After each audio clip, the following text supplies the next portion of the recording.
Welcome back to another review on Richard's Reviews. It's been probably about 4 or 5 days since the last I did a video.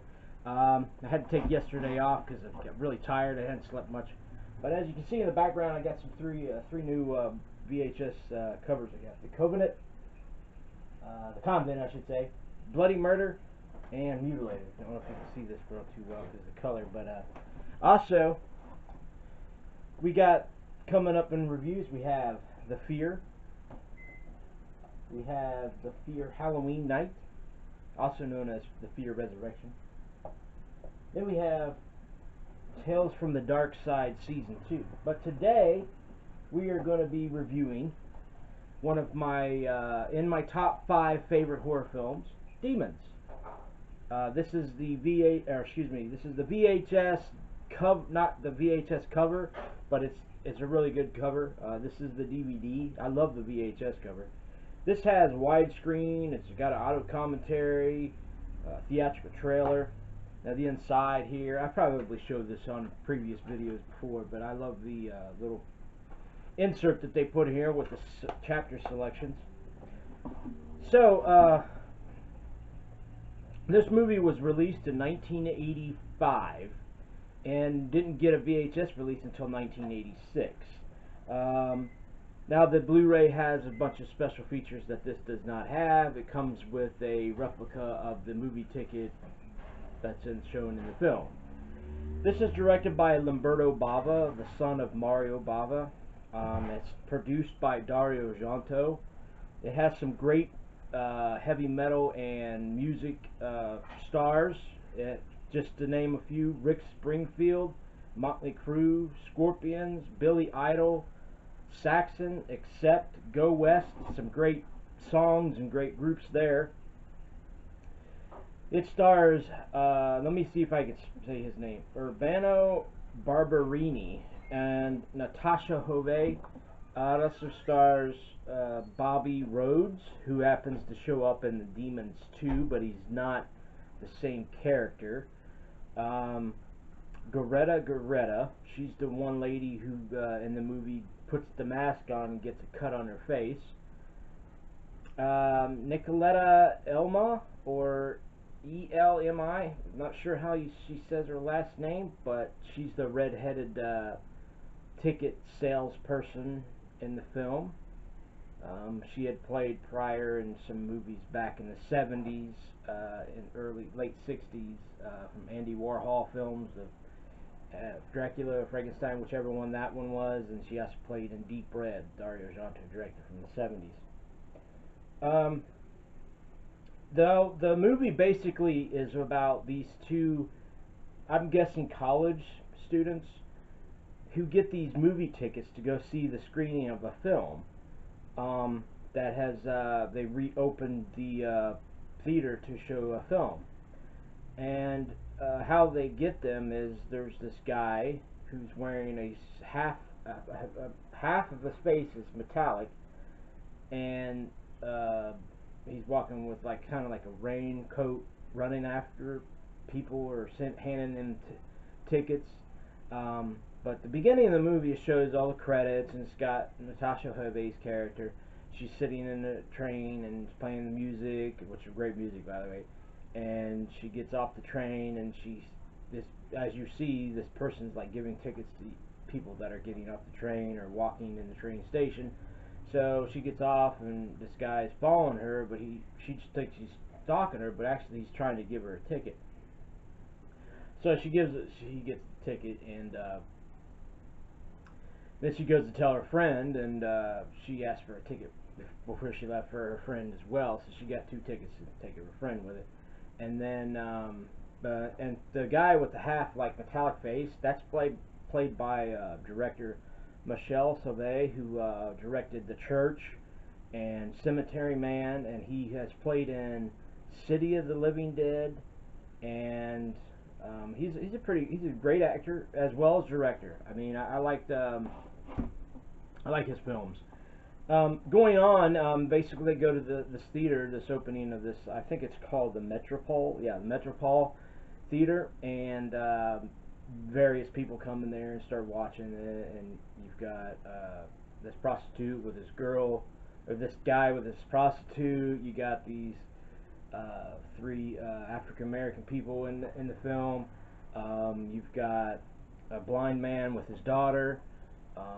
You got the two girls I'd mentioned earlier. They meet up with these two guys that got tickets to go to it, and they all sit down in the theater. And what's really funny, prior to them going into the theater, they have this mask, the same kind of mask that that guy was wearing that was half metallic on his face.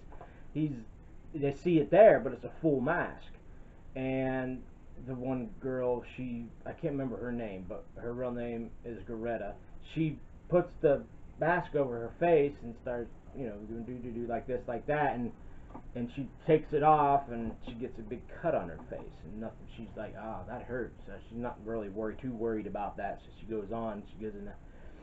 So then all of them sit down in the theater and they start watching the film. It's basically these people are, they go into this like cathedral or whatever, and these kids go in there and they open up the gates of hell or demons or whatever. So basically what I'm getting to is whatever's happening on the screen starts to happen somewhat out of the screen while they're watching this. So it's kind of like a movie within a movie. And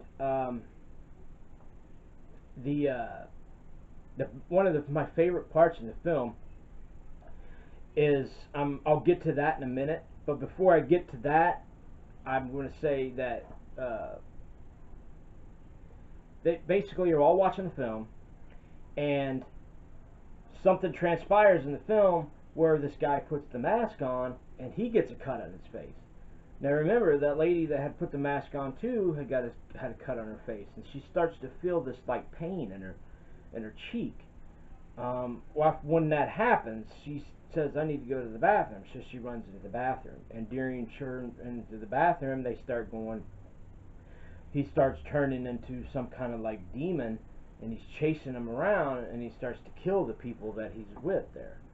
And meanwhile, while she's in the bathroom, she starts to this cut starts to pulsate and bulge up, and then all of a sudden, just it pops, and like pus just all over the screen, and she's screaming, and so one of her friends goes in to find out if she's okay, and comes in there and realizes that she's turned into a demon with green foam coming out of her mouth, and her eyes are all yellow, and she ends up grabbing her throat and cutting her throat right open. I mean, it's got some great special effects, great the acting. A lot of it is dubbed, but I mean, it was an Italian film, so not a lot of Italian films are not dubbed. But I really like the cast. The redheaded girl with the green dress that was selling the tickets. She's definitely one of the brighting stars of the film, and she's a really good-looking lady. And Natasha Hovey, she did pretty good for her character. Urbano, he did well for a leading man, and you've got a bunch of other certain characteristics about the other characters that will definitely intrigue you and want you to keep watching and what happens to these characters. Being that this movie was made 31 years ago, it definitely holds up today, in my opinion. It's got your scares, it's got your blood. Not really into the nudity department as far as this movie goes, but other than that, it's really well done, made horror film, and it is in my top 5, and actually is number 2, but it is in my top 5 of my 500 horror films.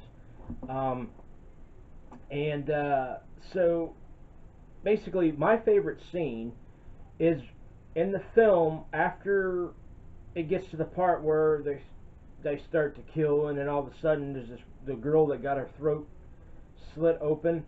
She's not dead. She runs into the back part of the screen.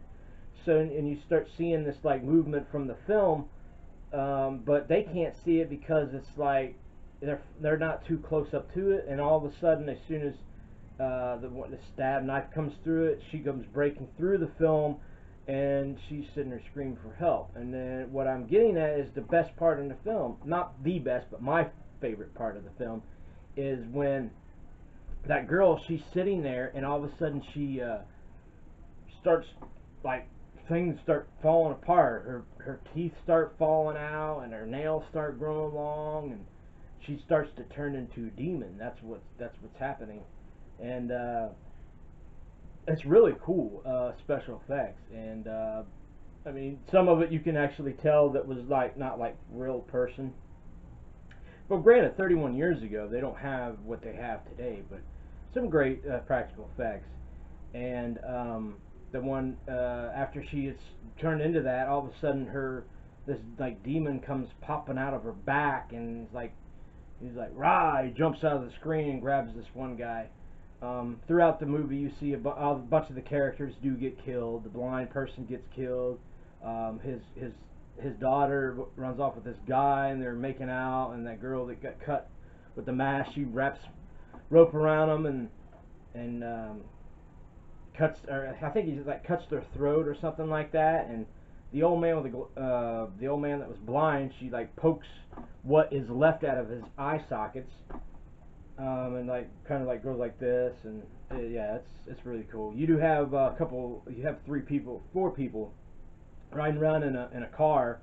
So yeah, that scene does have a little bit of a boob scene, but somehow they try to get into the theater, and these other people are trying to get out.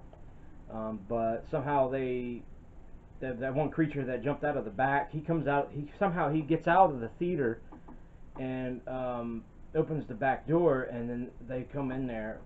And meanwhile, you got these cops trying to find them guys because they're like doing crack and coke or whatever. And yeah, I mean, it's a fun film. If you like 80s horror films, you like movies within movies, a movie within a movie, I should say. It's great. It's great entertainment. It's great. It can give a lot of people, younger kids that are not too familiar with horror films or something like that. They could definitely give them the creeps because of the monsters and the jump scares and the way the demons look in it. Yeah, I mean, I would definitely give this probably an 8 out of 10. It's definitely or actually, I would give this 9 out of 10. I would give this a 9 out of 10. It's a definitely great horror film. I'm very happy to have this in my collection, but I definitely will get the Blu-ray eventually. So, I hope you enjoyed this video. I'm going to do another video probably tomorrow. In the past, I've done like 2 or 3 videos in a day, but it's not. I'm unable to keep doing that process, doing 2, 3 videos a day, and then going on and doing 2, 3 more videos the next day. So I'm going to try to stretch these out. I will be doing a video tomorrow, and the movie review on that will be The Fear. That's the review that I'll be doing tomorrow. So, in closing, the only other thing I can say about Demons is I don't want to give away the ending for the people who have not seen it. But I hope you enjoyed the video, and I'll catch you on the next one. You have a great weekend.